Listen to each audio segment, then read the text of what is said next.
Adidas Adios Pro 4 versus the Nike Alphafly 3. Now this is going to be a video on which super shoe is worth your money, and I'm actually generally interested. You guys comment down below runner in the comment section because I'm actually trying to figure out how many of you guys watching this video are runners. But with that being said, let's go ahead and hop straight into this video. And if you guys don't know already, I am new into the running space. I'm trying to get into it slowly but surely, but I'm just in my bulking stage right now and I'm trying to really gain some weight. But best believe around like July time, I'm definitely going to be running and doing things of that nature. The Nike Alphafly 3.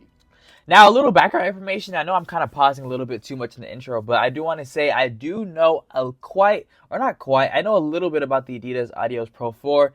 I did a little reaction on them, and I haven't actually had them on person, but that's my only information I've got from the Adios Pro 4. As far as the Nike Alphafly 3 goes, I don't really know too much at all. I have no reaction videos. I haven't really done any research or any research I can remember.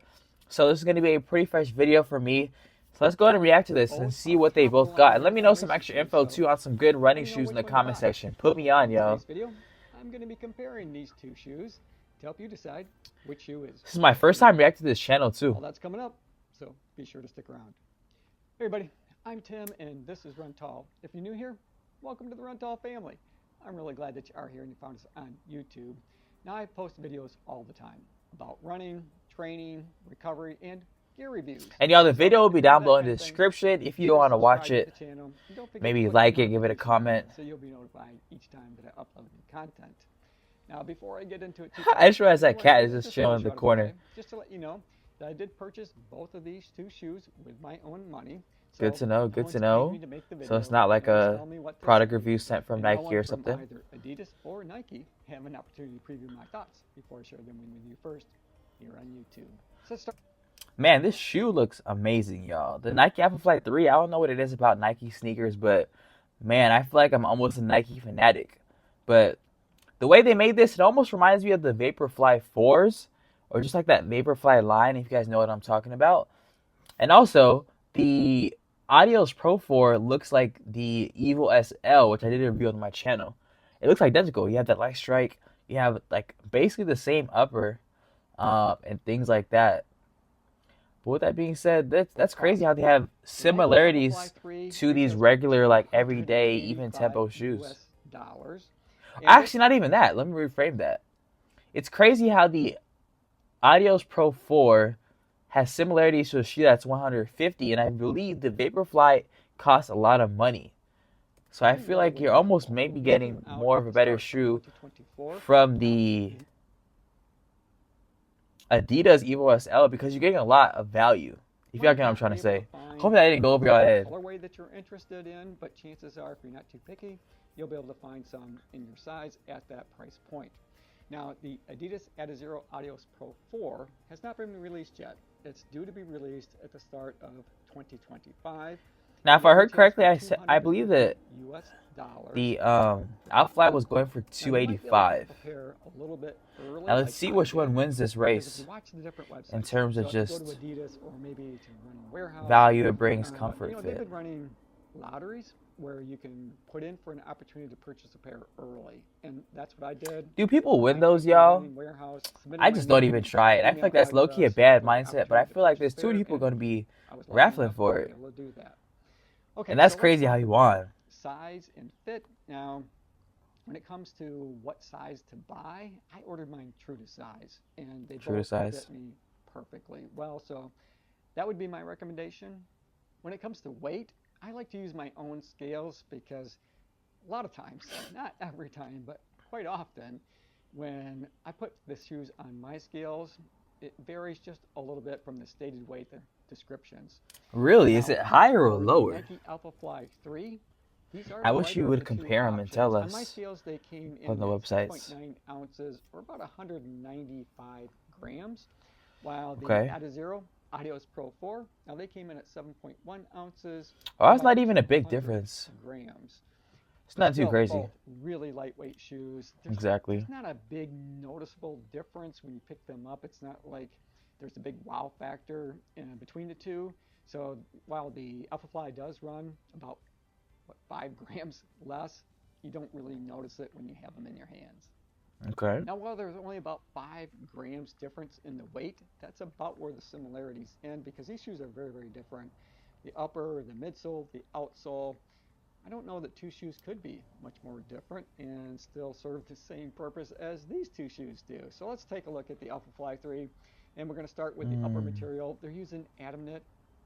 Like, look at this right here, y'all. Like, I don't think y'all are seeing what I'm seeing right here. Like, the little designs, it just like, it looks so appealing. I feel like one of the main things is looking at sneaker. I obviously want a good like function and a great value for what I'm paying for. But if you get something that looks good to me, off rip, I'm gonna like it because it's very appealing. So I can't lie. For me, when I get into the running space, you gotta be a running shoe. It definitely gotta look good. It can't just look like a shoe you can only wear for running. I guess you can. Like it gotta look good in all types of scenarios. More of a screen type of a material. So if you live in like this right here, I could probably wear to the gym. Generally, I could probably wear to cooler days when you're out like running for a walk. I think you're gonna appreciate the amount of airflow that these give you. Now it's a little bit different than the Adios Pro 4. It doesn't have quite the same amount of airflow, but they are very, very comfortable on foot. And I haven't had any issues with them running hot. So while you're not getting that gush of air that you feel when you're wearing the Alphafly 3s, they're more than adequate on the airflow. I would just say that the Alphafly is a little bit cooler on foot just because of the design of that Adam knit material. The Understandable. Alphafly 3 does have a booty style construction.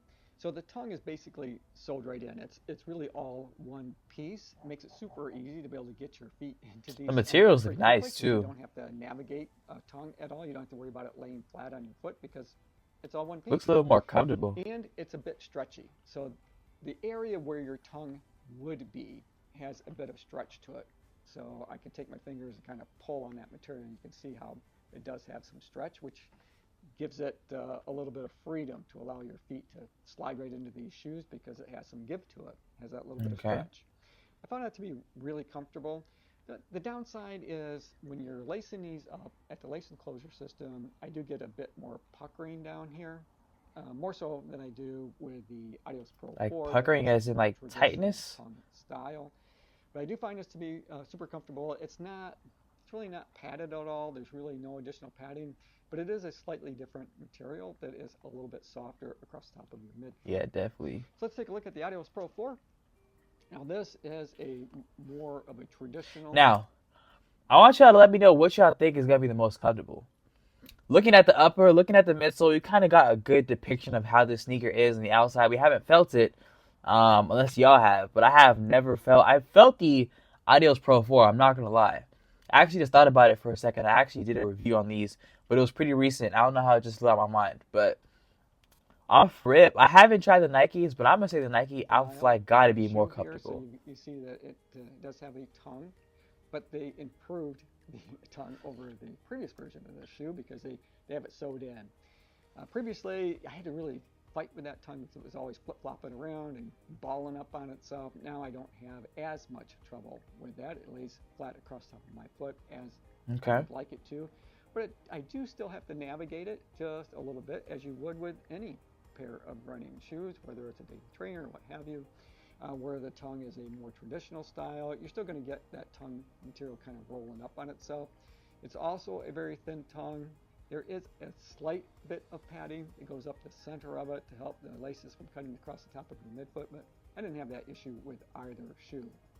And since we're talking about the laces a little bit, let's just take a look at the lace enclosure system. Being a traditional style tongue, it has a very traditional lace enclosure system. So they didn't try to get cute with it here at all like they did in the previous version in the Adios Pro 3. I really appreciate that. It is super comfortable. It was easy for me to get dialed in, get locked in and secure across the midfoot all the way back to my heel using the style of the lace enclosure system that they have now.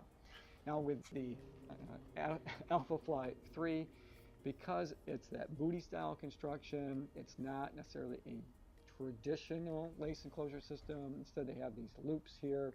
There's no real place for a runner's knot, so you don't have that ability to put in that additional loop. What's a runner's knot? If y'all know what that is, man. I'm not tapped in with the runner's world, y'all.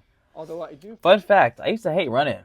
Um, yeah, I don't know if I would like it nowadays, but nowadays I'm kind of more like in the active space, and it's kind of more of like a lifestyle change. So I feel like I'll be more into it. But yeah, I used to hate like the mile runs at school. Let me know if y'all had those mile runs, but I used to be pretty good. I'm not gonna lie, the mile runs used to not be bad for me. Like I used to perform well, but it's like I'd rather not run. Let me know if y'all felt that same way. I got a little advertisement.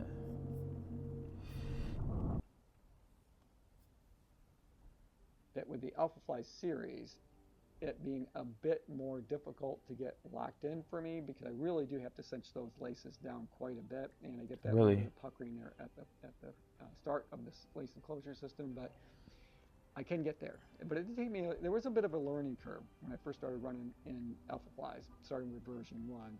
But since I've learned that, basically everything that I needed to do with that shoe, I I wonder how continue he's to getting do these with this angles. one, Is someone and recording him since behind him, or I just have to cinch those laces down quite a bit, starting really with about the second band there, and that's where I mentioned those laces down to get me a nice secure fit all the way back to the heel cup. Then as we work our way back around the shoe, you can see where they've got the collar here. There's a decent amount of padding for a marathon racing shoe around the heel collar and the tab of the shoe. More that's what than I've enough. realized. Are Pretty racing comfortable. shoes supposed to have Don't have minimal any issues padding with that at in all. that like The one thing that ankle-ish I area will around the note heel tab and is things like that that, especially the the tongue? Alphafly 3, Realize they don't really the put collar emphasis on that comes little up a padding little bit part. higher than it does on the Adios Pro 4. So they are just a taller upper. Now, the reason I mention that is that can be an issue for some people. And it has been It an looks like issue the for me padding on in the the past Adios with 4 got a other little more towards shoes. the ankle. And for me, that was the Rencon by Hoka, where, like this, it came up a bit higher around my ankle and it was rubbing on my ankle bone. And it was so much so that I couldn't run in those shoes until I put a taller insole in them to raise my foot up a little so I didn't have that rubbing. Now, while these Really? are taller, I didn't have any issues with them. I just thought it would be something W? worth mentioning to you because if that has been an issue for you, where taller uppers like that rubbing on your ankle bone has caused you some problems in the past, that's just something to take note of. That's a possibility, I think, with the Alphafly 3. But again, I didn't have that issue. I've never had that issue with these shoes at all. I have had some comfort issues in the original version and in version 2, but it had nothing to do with the collar of the shoe.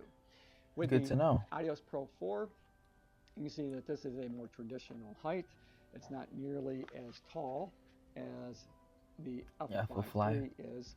And they have about the same amount of padding, really, around the heel collar and the tab of the shoe. Both very, very comfortable, more than adequate to get you through marathon race day. Then as we look at the heel counter and the pull tab back here, now this is just a little bit cute. I like Like I that said, touch it too. I says did a this review. This too too shall shall pass. pass. I don't know if they mean that if you're wearing the Adios Pro 4 that these shoes are going to pass everybody out on the race course, but maybe, because they're pretty quick. Right. These can be used, these little elf type flares on the back, as an option for a pull tab to help you get your shoes on. I haven't used that. Basically, I just leave that down all the time, and I kind of use my finger as a shoehorn to help me get my foot in to be able to pull this up over my heel. Not a lot of structure back here, but you wouldn't expect any, at least not too much anyway, in a marathon racing shoe. It's about what you would anticipate them to Can't be. lie though. That Pro With 4 the does look good. Alphafly 3, It does look good. these do have a more traditional loop here that you can grab a hold of, which makes it really easy to get these shoes on your feet. Like I said, you don't have to navigate a tongue at all. You just kind of grab a hold of this piece and grab this and slide your foot right in because it has a bit of a give or stretch in that tongue area. And just like the Adios Pro 4, not a lot of material back here. Certainly not a ton of structure at all, but it's more than enough to get you through on race day. The midsoles between these two shoes is very different. The technology is very different. Now, with Nike, of course, they continue to use their ZoomX foam, and then they've got a lot of it. They got 40 millimeter stack height in the heel. Wow. And then they've got 40. 2 millimeters up in the forefoot for an 8 millimeter drop. Drop. Then also embedded within the foam, That's insane. full-length carbon fiber plate, and then up in the forefoot of the shoe, you can see that they continue to. Damn, this shoe probably add an extra at least 2-3 inches to your height, yo. I ain't gonna lie, for all the shirt kings out there, Now, one of the changes that they did gotta go cop. Gotta go cop. Is the midsole is now one continuous piece, where before it was somewhat two different pieces. They had quite a bit of a cutout here in the forefoot of the shoe, or right about in the midsection of the shoe. Now, if you're a heel striker, this design, I think, lends itself to a more comfortable ride, a smoother ride, a nicer transition from your heel to the toe.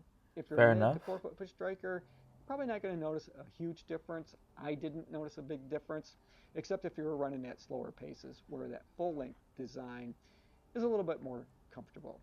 Now, with the Adios Pro 4, now they're using Light Strike Pro foam.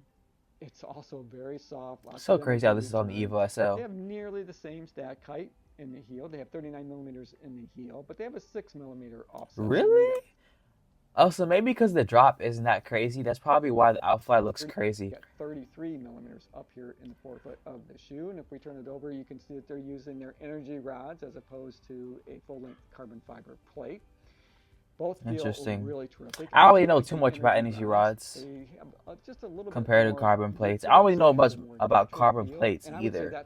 I know they stabilize the shoe. Describe the ride of these, the Adios Pro 4 compared to the Alphafly 3, because these are a bit more natural. Because those air units, while they give you a lot of energy return, you do notice that they are a more mechanical feel to the ride, so not quite as natural as I move through my gait. I think the big tell. This is Pod 5, the first fully immersive sleep system. Intelligent. That looks crazy. Tell will be in the latter miles of a marathon. Will the air units, as I reach down and grab the shoe, will these air units hold up a little better and maintain the integrity throughout 26.2 miles, or anywhere from 3 to 4 hours or 5 hours, depending on what pace you're running for your marathons? Will that hold up better than the Light Strike Pro? Man, I don't know if I'm cut out for those 3-4 hour marathons, yo. I told myself I got to get through one, but that sounds crazy. Just to get a better sense of how they're going to feel. I do feel like I'm getting lots of energy return out of the Adios Pro 4. There's a lot of that Light Strike Pro foam up here in the forefoot of the shoe, and you can see how aggressive they made this rocker design. So I am landing, even when I'm solidly midfoot feeling, I can still feel that rocker's right there, and it wants to push you forward and be aggressive to help you move through your gait a little quicker. Really? And that just feels so comfortable. That is so much of that Light Strike Pro foam right where you land. It feels really soft, but amazingly, I get a lot of energy return as I move through my gait cycle after striking the ground. Now, I still get lots and lots of energy return off these air units, as I always have. The ride of these is smooth. I would just say that it's not quite as natural or as smooth a feeling as I get with the Adios Pro 4. So let's flip them over and we'll take a look at I don't know, y'all. Seems like he's going for the Adios Pro 4. Pro foam, and we'll start with the Alphafly 3. Now here you can see that they have a ton of rubber. They've got some places here in the heel, and then nothing right there in the midfoot section of the shoe, but basically starting just before those air units all the way up through to where you toe off. I wonder what's the point of those gaps. To protect all of that zoom. Wish I could see what that said. To give you a little bit of grip, and you can probably see those knobs there on the rubber itself, which does definitely help keep you tight to the ground. I didn't have any issues slipping around in these at all. Now with the Adios Pro 4, they're using Continental rubber in the toe off, which gives you nice grip at where you're going to need it or want it. And then they're using a material that they call Traxion. Now, while it doesn't look like there's as much of maybe grip or lugs on the bottom, because you can actually see a little bit. This grip looks better than the Evo SL. It's still about the same. It's just the color of that Traxion. I'm going to say rubber substitute. I'm not exactly sure what it is, but they tell me that it's not traditional rubber, but it's a little bit lighter. And, it does still have those same depth of lug. It's just you can't see it because it's that kind of brownish blonde color, and it blends right in. But they are there, and the grip is solid on both shoes. I didn't have any issues feeling like I was unsafe running in either one of these. And again, they've got Good lots to of know. rubber back here in the heel, just like. Although I can't lie, I did hear that with the Evo SL, and I know this is two different shoes, but I heard with the Evo SL, the outsole, it had the same type of outsole. I don't know if it had this light traction, but I heard that it's good if you're running on like perfect conditions, like if it's like dry outside, it's like hot, it's not like wet or like with rainy conditions. Because I've heard if it is wet, raining, or things of that, I've heard that the grip tends to be not as grippy, like not as much traction as you would need. So I'm not sure that's the same case. He didn't really go over that, but I just wanted to point that out there. Midfoot all the way up to where you toe off. So I don't think that's going to be an issue at all for either shoe. When it comes to running in these, I talked about that just a little bit when we talked about the midsole ride. They're both super comfortable, and they're going to do a great job for you on marathon race day, regardless. I hope he's not going to leave us on a cliffhanger and not tell us which one he believes is the best. My best advice is if you're a big fan of Nike, stick with it because these are terrific. They're absolutely fabulous to run in.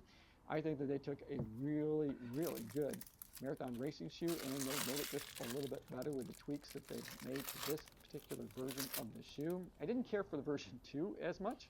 Oh, he's holding the camera. That's crazy how like stable it is. Fast a shoe as version 1 was, and what I think version 3 is going to be like on marathon racing day. Now with the Adios Pro 4, again they made a good shoe, a great shoe. They, with the more aggressive rocker design. I love the fact that they changed the upper on these to accommodate or to fix some of the problems that they had with the Adios Pro 3. Super comfortable on foot. In terms of the overall comfort of the upper, I do prefer the Adios Pro 4 over the Alphafly 3 in terms of just the overall comfort of the fit. Really?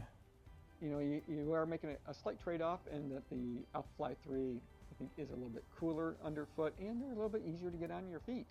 The one-piece booty construction design is super simple to get on, and you don't have to worry about the tongue kind of balling up or bunching up, as I mentioned earlier. I think the Adios Pro 4 is a slightly more natural feel to them, that there is a lot of cushion up here in the forefoot, and you're not losing any of that cushion, and you're still getting a ton of energy return as you move through your gait, just bouncing through. Feels absolutely terrific. Whereas you're getting very, very similar ride, only the difference is you can feel those air units, and they do feel just slightly mechanical to me. Doesn't mean that they aren't going to be as fast or you're not going to be comfortable. I'm just saying that you do notice them a little more than, well, you notice them, you notice that they're there. You just notice that they're there. So it doesn't feel as natural as I'm running in the Alphafly 3 as I do in the Adios Pro 4, which are, again, a more natural ride. All right, you guys. Hey, thanks for making it to the end of the video.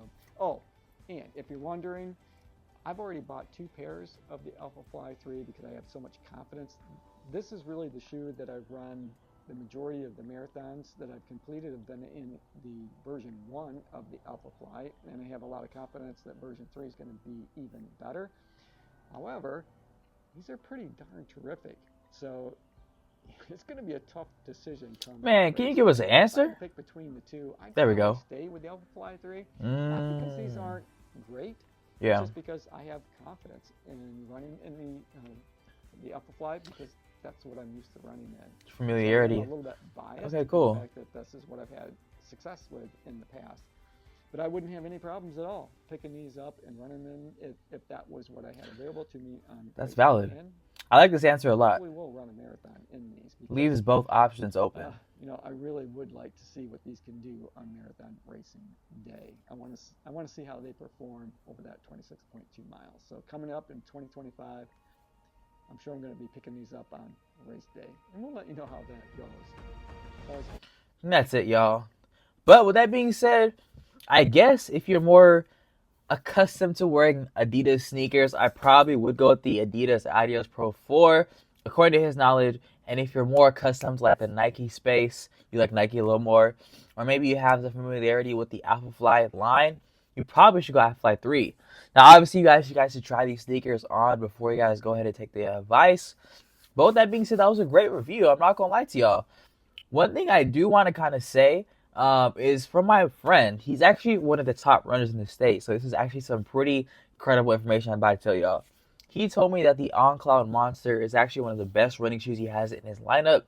You guys, let me know if you guys know any info in the comment section. And let me know if you guys want a review on it. I don't know if they're coming out with 3 anytime soon. But let me know your guys' thoughts on the Cloud Monster if you want on the channel, anything you guys know. Now, if you guys want to see a comparison video between, I would say, 2 everyday running shoes that could be used for the tempo or just more like the daily type of everyday scenarios, I recommend you click this review right here. And this is a really good comparison between the 2. And you also do have the newly released Rebel V5s in there. So check that player out. And I'll see you in the next one.